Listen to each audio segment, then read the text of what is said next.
Екипите на територијалната противпожарна единица од Кочани имаа нова интервенција за гаснење пожар на истата локација кај фабриката за вода, каде што во средата попладне интервенираа во локализирањето на огнената стихија.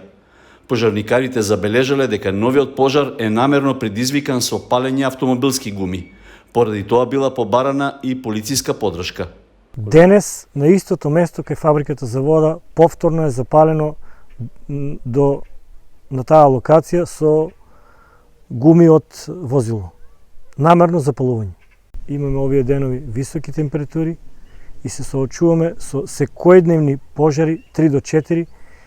Трошиме огромни ресурси, како финансиски, така и човечки, и каде и да е, можеме со овакво темпо, ако продолжиме, можеме да очекуваме и поголеми опасни последици.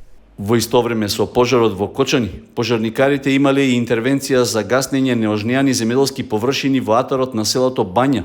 При тоа изгореле над 10 хектари засејани со пченица, а пожарот бил локализиран за 2 часа. Тоа е еден од поголемите проблеми каде што се соочуваме 2 до 3 пожари во исто време. Имаме недостаток како на луѓе, така и на возила во тој момент на дадено место, бидејќи се распоредени на 3 локации по 2-3 возила, толку ни е капацитетот.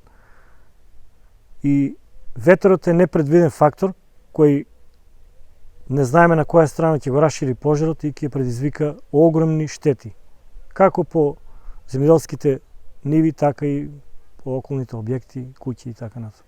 Во апелот до граѓаните Паунов предупреди и на законските одредби за казни кон лицата кои намерно предизвикуваат пожари. За дел од нив веќе имаат и обезбедено материјални докази. Командирот на кочанските пожарникари додаде дека јули ќе биде месец со најголем број интервенции. Само во изминатите 2 недели пожарникарите имале околу 40 излегувања на терен, главно за гасење пожар на отворен простор во земјоделско земјиште и дел од шума.